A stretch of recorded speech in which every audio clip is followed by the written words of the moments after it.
steadily, doesn't it?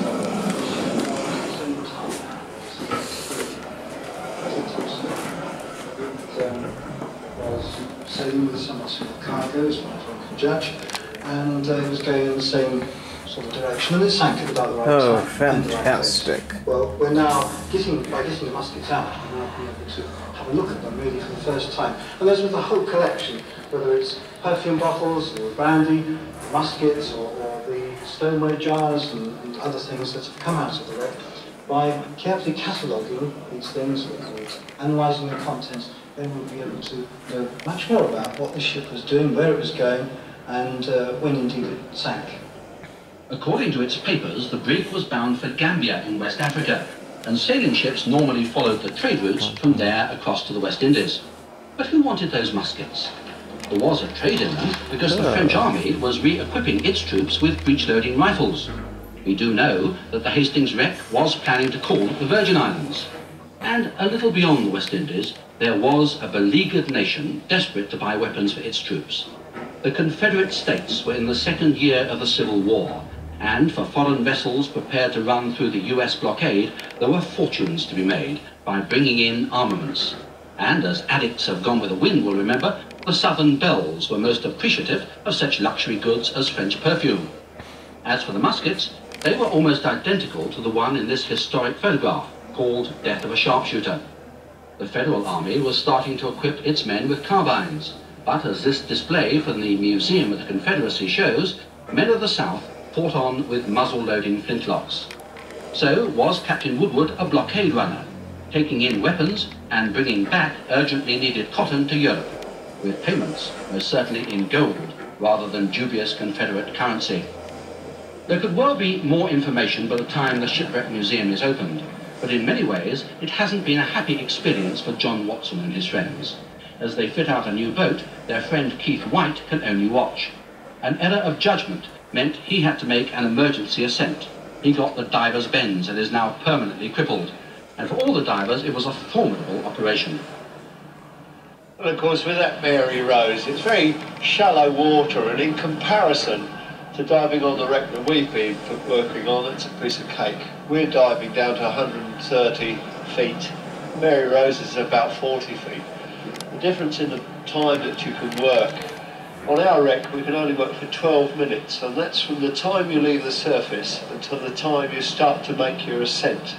You get very little work done in that time. But of course, on the Mary Rose, they could work for most probably an hour or even longer without worrying about decompression. Yeah, I really think we'd have to think hard before we did something like this again. At the end of the day, with all the complications with customs and things, we didn't really get a lot out of it. Yet if these muskets were meant for General Lee's army, and if those bottles of perfume were intended to raise the morale of the real-life Scarlett O'Haras, then the Hastings Old Town divers have made a find indeed. One that will certainly intrigue American tourists as well as British visitors. I think that's it done. Oh yes, fantastic to be back in the museum after a great many months. Stirling Castle. In 2 years' time, be opened as one of Britain's most Stirling Castle. Oh yes. Certainly does it. Were made by those two men and fellow members of the Hastings Old Town Diving Club, working on missions on that small fishing boat. Very well done. So therefore the size of the ships lower in it as they get further up and they extend. Service. General Parsons and John Shaw fought over the final war casualty. Instead, they found out what was seen and the whole French army muskets. They never forget highly dangerous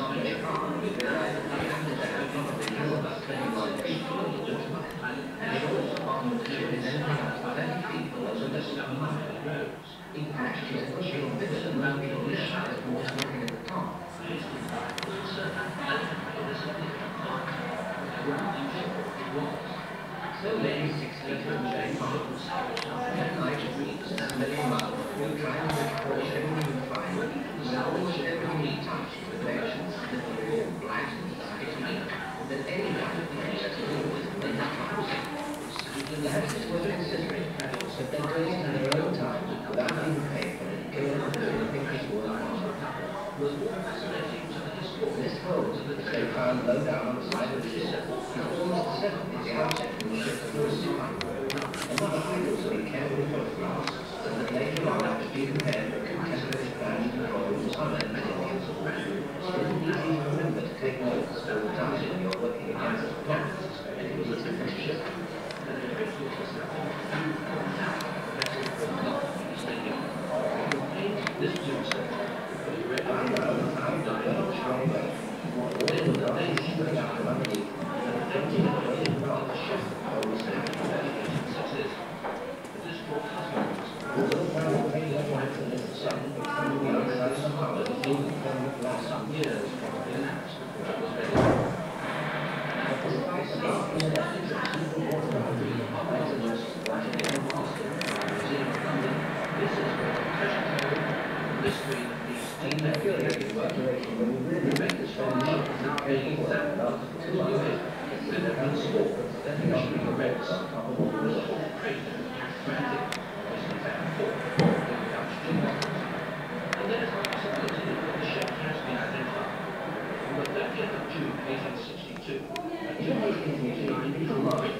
This cigarette wax was probably the captain. It has the maker's name on it, and part of it has obviously been used. Part of the cheap wooden flute. Once again, the maker's name is captain. Hardly any of these things are valuable antiques, but like this leather, still in perfect condition, they're a unique record of life on board a big merchant ship. This ammunition holder, worn with a cartridge belt, is just slightly discolored inside where the charges it held disintegrated under the mud. The whole ship was crammed with weapons and explosives, so much so that when the crew got drunk and disorderly after the shipwreck, a party of the Duke of Cumberland's regiment had to be sent down from Scotland to keep guard. This company bears the Duke of Cumberland's arms and his portrait. It was almost certainly lost by one of the soldiers on duty beside the ship. 18 months ago, we began surveying this wreck to find out how much was here, what was inside her. This we've now established, and well, we know that the 3/4 of the ship survives, and inside, just like a whole village where life suddenly stops, and full of objects, cargo, personal possessions,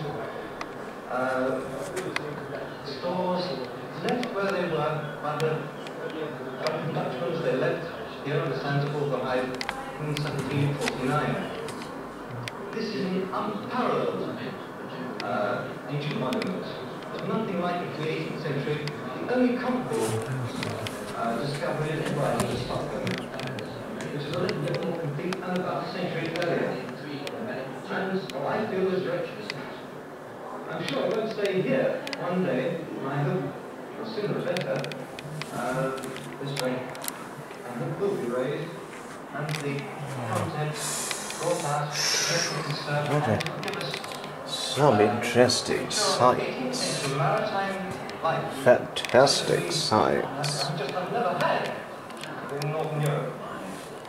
All our investigations are completed, and it's up to others to decide what is to happen to this show.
Sunday last at 3 o'clock in the afternoon, a Dutch East Indiaman was rowed ashore at Wolverine. She came in while the people was at church, with firing a great many guns. Amsterdam. Her name? The Amsterdam, bound to Batavia. In the Netherlands and New York City. 600 or 700 tons, 333 men, 54 guns. She stands in a good place, and in appearance quite old, and may do so for months, but no possibility of getting her off. To the great disappointment of the wreckers who came with long poles and hooks, I believe it will be possible to save everything which is worth saving.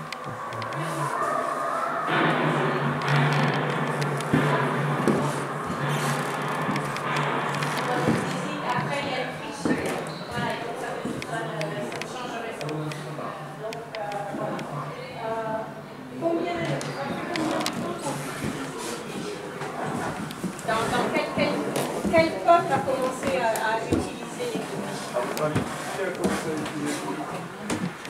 Les Anglais, non? Ah non, ils étaient depuis... Ouais, moi je dirais ça aussi. Le nord de l'Afrique. Oui, la maison, voilà, la Mésopotamie, oui, dans les 1300 ans. Donc c'est enfin une première évidence d'utiliser les cookies. C'est plus au À l'est, voilà. Ça serait actuellement, ça serait tout ce qui est Iran, Irak, Arabie Saoudite.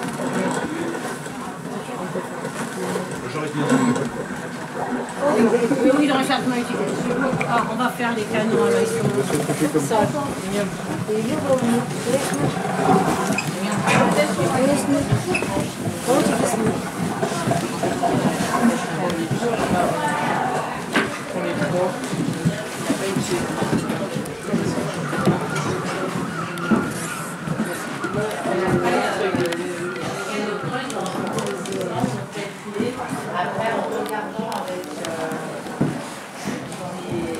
Voilà, et on pouvait calculer où on était.